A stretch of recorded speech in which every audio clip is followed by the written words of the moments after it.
Shit, I'm starting now.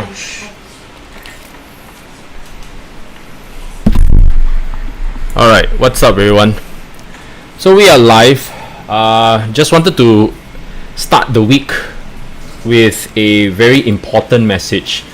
So I mentioned that I want to start content back again, and it's very important that my fans are growing with me, or at least the people who have subscribed to the channel, who have benefited from my channel, from my crypto advice, to my very long rants about how I felt about the market. Now I also want to cover, a wider spectrum of topics. Now, of course, a lot of people still would prefer me being very specific, but I like things that are data driven, that has a long history of things. And one thing that is data driven is health.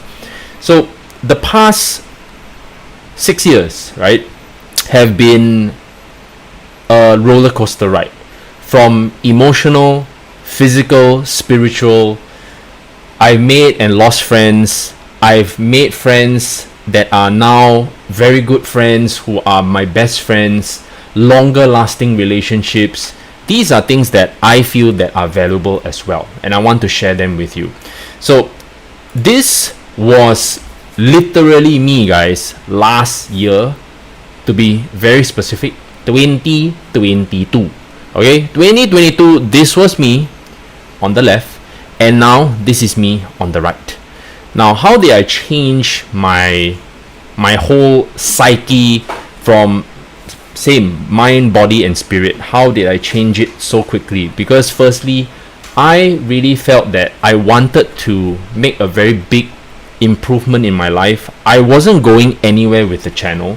The crypto market was not benefiting me in any means, because like I said, I'm not someone who does any kind of degenerative trading.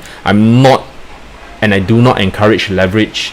There are people who do. You can follow those folks. I am not one of them. So people have always been asking me, hey, you should really do research on tokens that are perhaps generating a revenue. They have a healthy value proposition where the end user is genuinely paying them for a subscription by a subscription model of some sort, or they are getting genuine investments from existing corporates or family offices, venture capitalists. I said all fine and good. The only thing that I could never ever quantify was, why are these companies, in terms of their token prices, rarely moving, even though the news is public and transparent, right? So it just boils down to, there's no way that we can validate. We're just speculating, we're just coming out with opinions, and that's pretty much about it. So I asked myself, okay, if I can't control that, perhaps then I can only control one thing, which is my involvement in the space, and how am I going to get involved. So I kind of like left the space completely, just entirely, because I just did not have the energy, I did not have the enthusiasm, to be very frank. And that's why I also stopped doing content, because there's just no value anymore, right? When the mind doesn't even want to create anything, how can I put it up? And like I said, I'm not a big YouTuber of any sorts, right? I have never considered myself as a YouTuber. I enjoy creating content, so you can call me a content creator. But I've always felt that providing real tangible value that people can execute and do something about is very, very important. So one thing, when I went into this deep tank in my life, right, I asked myself, maybe I can try to change something about the way I felt. So at that point, I really felt that I needed to find my confidence again, right? Because when I started the channel, I clearly did not look like the person on the left. I looked more like the person on the right. I was confident. I was still in finance. I was fired up. I found a new market. I was excited to share how I thought about it, how I would approach my investment. I would use my investment methodology from finance and then kind of step into it, and how I would kind of like profit from it, and once I profit from it, what would I do with the profits, so on and so forth. Hence, people were starting to learn, okay, how to clear off their debts, pay off their student loans, pay off their mortgage, reward yourself occasionally, do not be too degenerative. But the whole space just got out of hand, right? And from there I realized, okay, the more or the less exciting I was, the less people followed me, right? Because I was too grounded in a sense. But I realized that, hey, you know what? I'm not here to compete with the more younger, more vibrant, more degen YouTubers, because that's not my take on the space. And I built this following of a strong community that are mature, they are like-minded, and that's just how it is. So I kind of find that right now it's my duty to kind of share my view on my life right now. And I feel that my life right now is geared towards how my health is going to generate more wealth, build healthy relationships, not just with, building new relationships, but also maintaining and strengthening the existing ones that I have. And I think that this topic and this episode, right, will also value you if, let's say, you have been struggling with, mild depression, right? That means you're not speaking to a psychiatrist of any sort. You are now still kind of figuring out how bad it is, right? I want you to know that there's always people out there who care, and there are always people out there who are willing to listen. So for myself, I knew that for a fact that I wasn't in a happy state. I was not confident, so that's already one thing, because I've always been a person who is very secure about how I think and the things that I do. But the moment I kind of deviated and became this very obese version of myself, which I've never been, I started to realize, wow, a lot of things were taking a dip. It wasn't just about financial gains, right, that make you happy. That wasn't the dopamine for me, right? I didn't feel as confident versus the person that I was when I even before when I invested in Ethereum, or before I invested in the whole crypto market. I was already a very confident person, like a very self-assured person, and I kind of lost that along the way. It was very interesting how money truly isn't the only matrix or measure. Yes, money as a man is important. In fact, it can be important, especially when you want to start a family, especially when you want to move up the social ladder. Money is important, because when you don't have money, nobody will listen to you, right? So I realized that, okay, you know what? If I wanted to build my self-confidence back up again, I needed to start working out. I needed to find the best version of myself again. And that's exactly what I did. So I set out to work out. I started with just simple bodyweight exercises, very, very simple. I didn't do anything different, right? It was just plain straight up every day, just go and do the work, right? And I cleaned up my diet. So what I did was, right, I started just cleaning up my diet. Literally, my diet, right, was focused on things like this, right? So I started my diet. Just every day I would eat and consume foods that are like the rainbow, okay? And eating the rainbow, or at least just terming it that way, was eating a wide variety of foods to focus on the microbiome, or building a very strong microbiome, which I had neglected because you just become complacent, right? You feed yourself with just over fatty foods or processed foods for convenience. We were looking at the crypto market. We just wanted to and then after that, when we are kind of going and stretching into the wee hours of the morning, there's really nothing much, right? So you eat all the unhealthy foods, especially in Singapore. There's really nothing like this, like in the wee hours in the morning. It's either you cook, which wasn't happening at the time, or you're just gonna do takeout, or we call it just a delivery, right? So I asked myself, okay, maybe perhaps I needed to clean up my diet. So I invested pretty much on just researching on what would constitute to a healthy diet. And this is pretty much it, right?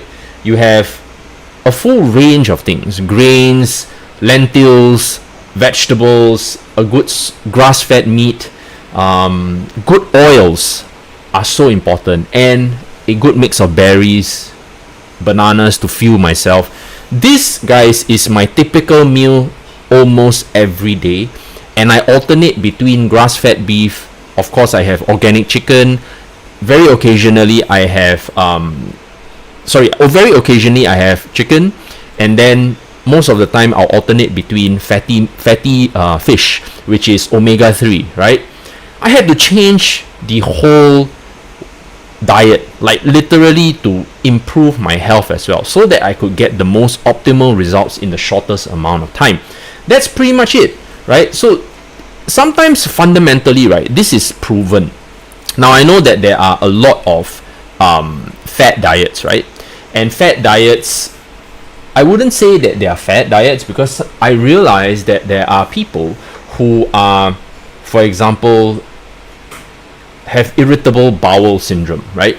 So they would be irritated when they consume perhaps the grains or vegetables that I just showed you.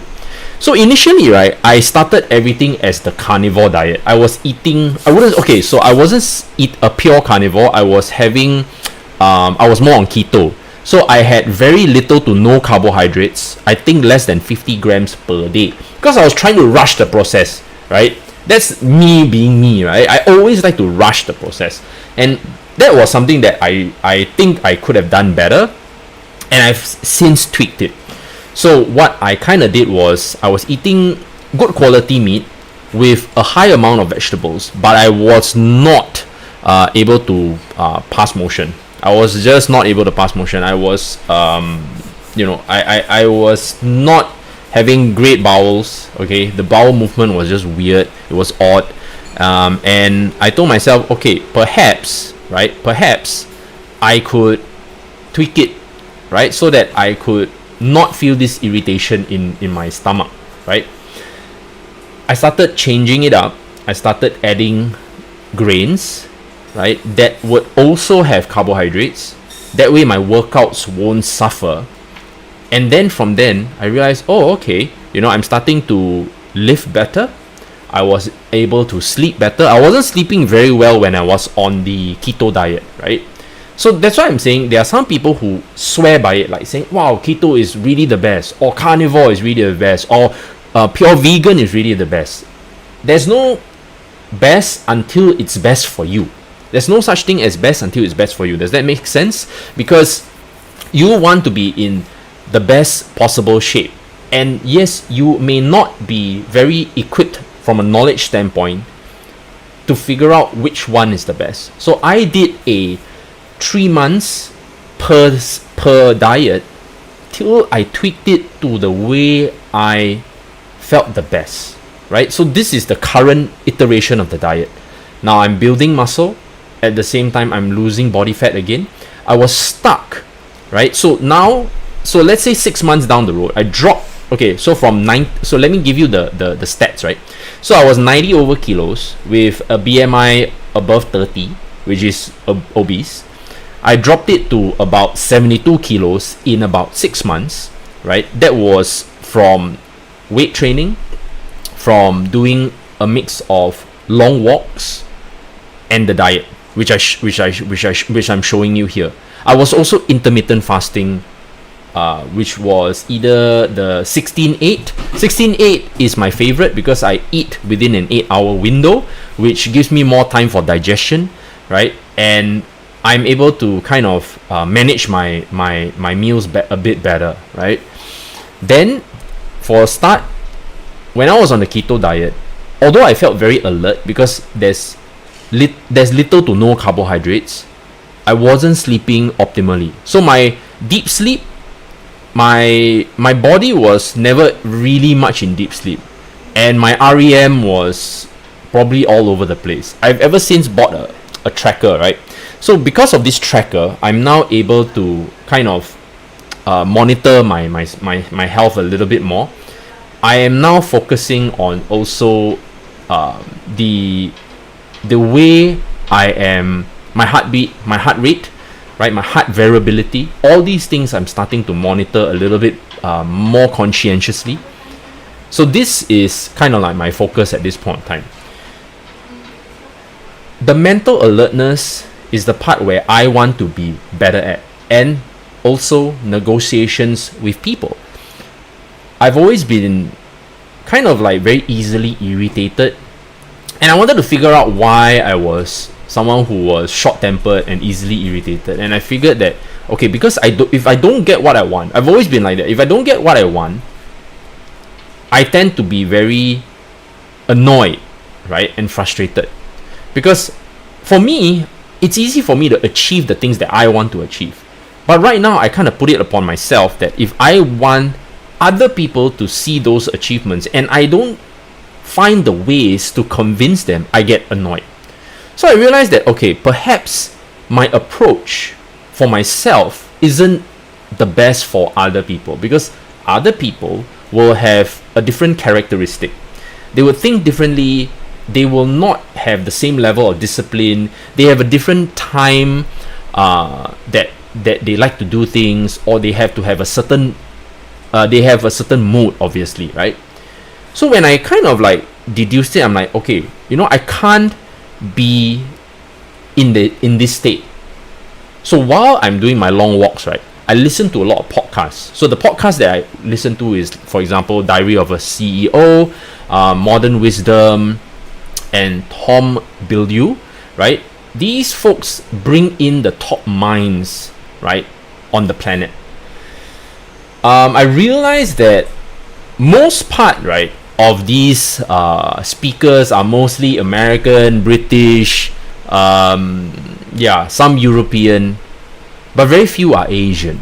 Okay, and it dawned on me that I feel that why is it that the Asian YouTubers are always the one coming up with either comedy, they do speak about finance, but it's always so monotonous. Like it's never about that, right? You do have podcasts or YouTube channels from Asians that are focused on, the dating scene, about things that are perhaps a little bit more hilarious, dark, teenage related stuff, or at least adolescent, young adult related stuff. But it's never something deep. So when I'm listening to these folks, right, these are the top like YouTubers to podcasters, right? Like Joe Rogan is also another one of them, right? And I was thinking, why are we lacking in that space? Like, we are not stepping up our game and bringing on like Asian talents, or Asian doctors, Asian finance professionals. Like, all these things kind of dawn on me, like, why are we lacking in this aspect? We should not, right? And I guess maybe we're not lacking. It's just that maybe it's in the Chinese media, right? It's in the Chinese media. Maybe the Malaysians are doing it, right? Or they're doing it in a dialect like Cantonese or something like that I don't know, right? So I was like, okay, perhaps we can bridge this, because I think that a lot of Asians are very focused on health. I see most people, at least, right? Because I guess US has such a high obesity rate that it becomes a concern. But did you know that in Singapore alone, right, the folks who are suffering from diabetes or some kind of chronic heart disease, high cholesterol or whatever, right, it's pretty high ratio as well. I think it's either 2-1 or 3-1. Now, when I say 2-1 or 3-1, it's also about me getting my facts right. So I should be a better host and start kind of focusing on all this, right? Whether or not we have high levels of depression, right, or mental illness, I'm sure it could be pretty high. It's just that a lot of people are not diagnosed. Right now, the key concern in Singapore seems to be diabetes. And I'm thinking, why is that? Why is that the case? Because we are a very efficient country, guys, okay? Now let me share why are we efficient. We're so efficient that in terms of the way we travel, you cannot come to Singapore and tell me you're going to get lost.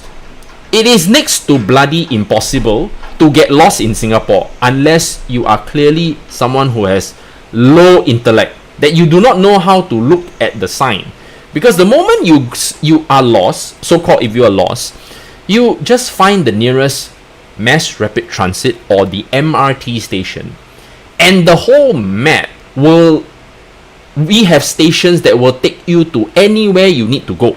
Now, don't talk about the bus system. The bus system, I would say that works as well. It's very efficient, but it's more for the locals and perhaps folks who have stayed in Singapore for a good number of years. But the MRT station, the mass rapid transit, the tube, you call it, the subway if you're in America, right?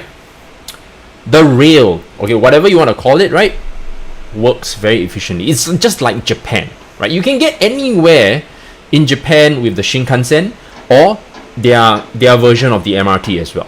Really very efficient. So there is no way that you can get lost. And Singapore is just so small and so connected that a lot of people don't really move much. So now, here's my point.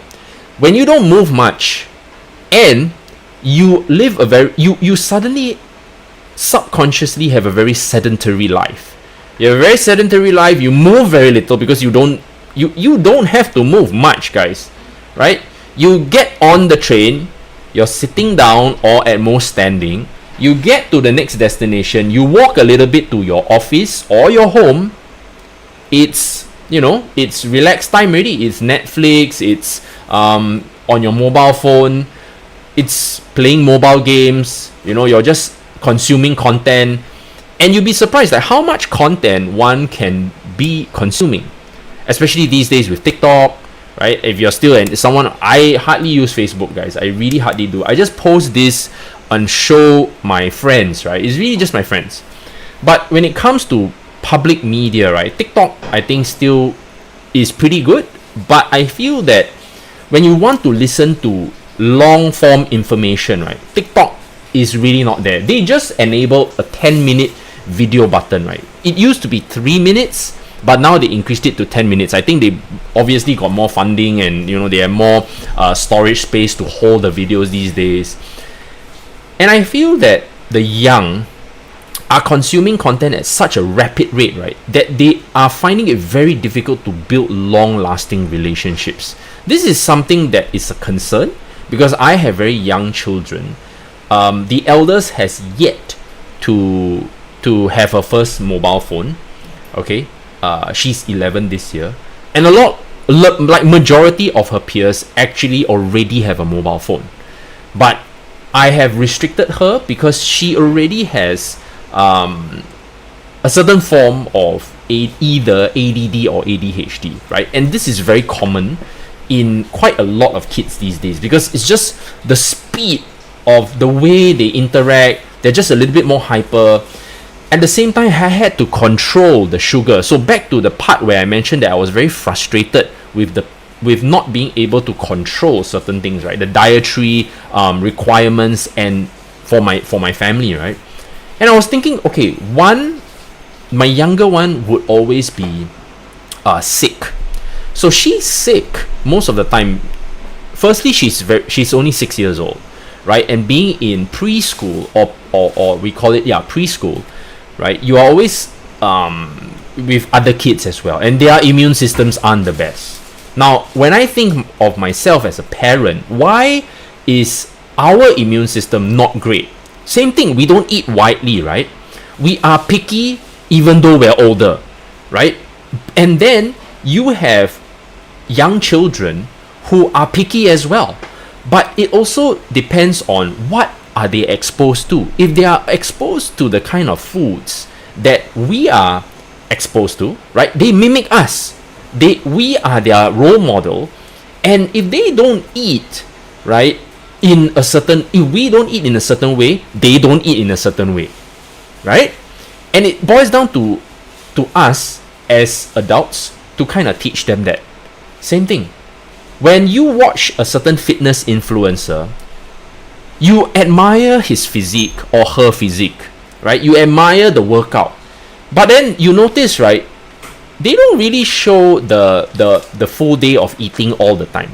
Now, occasionally they do, but quite frankly, if you are not at their level, whether they are a bodybuilder or fitness influencer, now you don't have to run around at 9 to 10% body fat. Okay, you don't need to. You can probably run and function well at around 12 to 15%. Okay, and some folks can function very optimally at 20% body fat.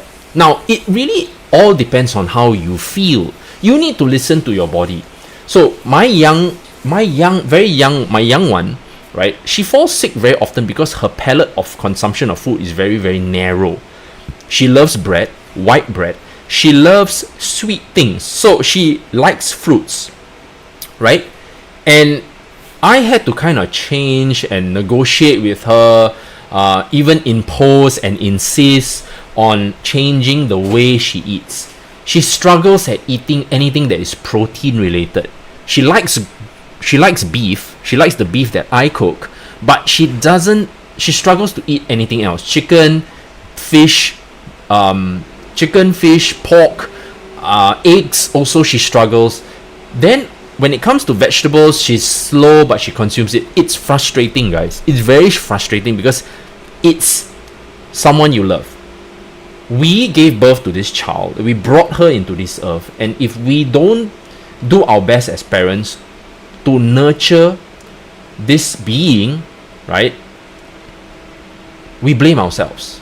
No matter what you think, we blame ourselves. And that affects my mental state, right? And of course, my wife's. Now, for the elder one, she seems fine. Like right now, I think she is in a good level of health, but her focus is not great. So I think diet has to change to help her focus better. Same thing, back to the topic. Why is she hyperactive? Sugar. It boils down to the amount of sugar. Now, in the schools in Singapore, the good thing is they don't sell like Coca-Cola, 7-Up, Sprite, whatever you call it, right? High sugary drinks. Okay? They don't serve it there, but they serve alternatives. So the problem here is that in Singapore, right, a lot of people are not they don't have a strong knowledge in nutrition. When they don't have a strong knowledge in nutrition, they will not know what is nutrient dense. Okay? They think that when they go to a hawker center and they eat a meal, for example, chicken rice, or they eat economic rice, they think that is nutrient dense. It may be for certain folks, but it's not the best kind of nutrients. That's the sad thing. Because when you're in Singapore, you're going to identify that, okay, we don't call it street food. These are hawker centers or coffee shops. Hawker centers or coffee shops, they are meant to feed the majority.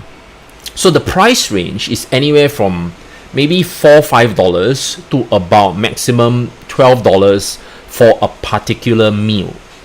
Now that meal is usually processed carbohydrates, okay, white rice, which is good or bad depending on what kind of lifestyle you live. Now processed carbohydrates, for example, are like noodles. You have usually noodles, some kind of glutinous rice, which is very high starch, definitely spikes your insulin like crazy. And then we have, the variety of proteins, which are, for example, char siu, where it's like a sweet glaze of sorts.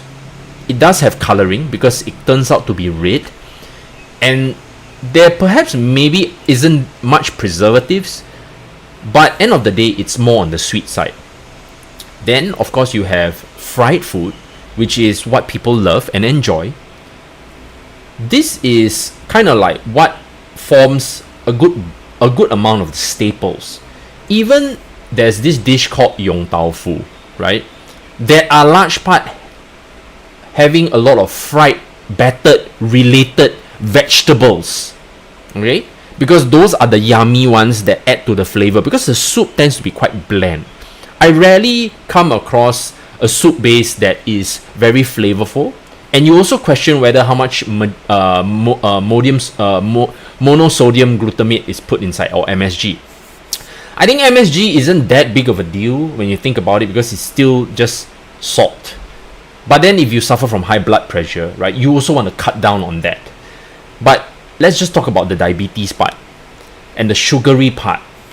So when you start looking at the spectrum of what's available from a hawker standpoint, and this is what the majority of Singaporeans are consuming, right, you realize that there's no escape from the whole potentially suffering from diabetes, and yet you're living a sedentary life. So the folks who are a bit younger, the guys especially, right, who start working out and everything, they control it a little bit better, right? Because there's actual utilization of all the glucose, right? Let's say glucose can come from carbohydrates, it can come from your sugars, okay, it can come from protein as well, and it can also come from fat. That's for sure. It's just that the body prioritizes carbohydrates and whatever that is fast digesting as energy. So when you think about what we are now worth wanting to pay, which is, firstly, let's say I don't want to spend more than $10 on a meal, okay? It just doesn't work. It doesn't work because if you're someone who is living a sedentary lifestyle, you're not getting the nutrient density you need. That means the variety of vitamins and minerals that your body requires, you're not making it for sure. You are, however, going to feel full. And the way hawker centers function is to make you feel full. And how they make you feel full is to eat lots of carbohydrates. That means majority of that plate will be carbohydrate based, and usually processed or starchy carbohydrates, fast digesting carbohydrates. It's just very straightforward and very simple. Hence, you have that fullness that you feel. And then you go about going to work. Now, whether you feel energetic or sluggish will depend on your age. I like to have a high level of mental focus. Don't forget, guys, I'm already 41 years old, okay? And I want to still have a high level of focus, especially when I'm at meetings where I'm listening intently to people who are sharing valuable information for business or for a potential investment. I need to be really alert, right? I need to be taking notes in my mind so that I can ask them the right questions. Also, I need to be taking notes so that I can go and build what I need to build so that it'll be valuable, right? It's what people want.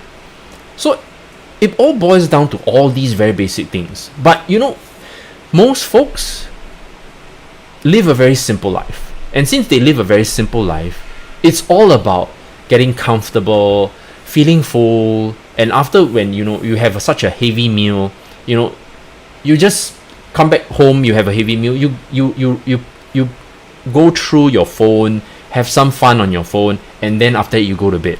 It's very, very straightforward. But if you could improve all these things and be a bit more mindful, I think your life will be just that much. I think your life is going to improve by leaps and bounds just by having these little changes. So one thing, try to change your diet to roughly how I just kind of showed you guys, to this kind of meal, right? Whether you're someone who enjoys meat or not, it doesn't matter. I just want to let you see roughly how it's supposed to look like. And if you can change that to lead towards this, not only will you live better, you will live longer, you will look more youthful. At the same time, you will start building long-lasting relationships, build new ones, because you're just so much more positive, right? And you start seeing that change that is positive in your life. That's kind of like what I kind of want to say. And that, for me, is my goal, is to kind of have like my majority of at least my family members for now to start adopting and having and eating kind of like what I'm showing you right now. And this is very, very important because everybody kind of wants to just make money, you know, tell me about how to make money. Sure, a lot of people can go and tell you that. Really, just type how to make money, everybody can tell you that. But I want to be one of those folks that I can value add, because I feel that a lot of my subscribers and people who still watch my channel have already aged, and I would want them to be living the best life. I don't want to neglect this aspect in their life, because they've grown with me. You know, they're not like, you know, oh, you know, they're just a viewer, they're just a comment. You know, they're not. These people are my family. You know, I've grown to appreciate their presence, and you know, I'm so thankful when, you know, they communicate and welcome me back. It goes to show that I did not like make content for the sake of fun and my own entertainment. You know, I was bringing value to the market in some form, right? And people appreciated it, and I want to continue to do that. So right now, like I said, I want to make sure that you are living your best life. So I'm just kind of putting out this content here just to prepare you, right? That no matter what is your age, right, you still can turn things around. You want to have better brain function, you want to have better heart function, you want to have just overall a more holistic, healthy lifestyle. Do what I just mentioned. It's really quite simple, and also be willing to tweak. Don't just listen to what I say, but tweak it till you get it right for yourself, that you feel great, because you are your own best measure. You are your own best measure. You are the teacher, and you are at the same time going to want to live the best life for yourself, not for me, not for anyone else. Yes, you can live for your loved ones. Some people need to, you know, do things because they love someone else, but bear in mind that you want to live the best life for yourself. Alright guys, so that is all for the stream. We'll see you in the next live stream.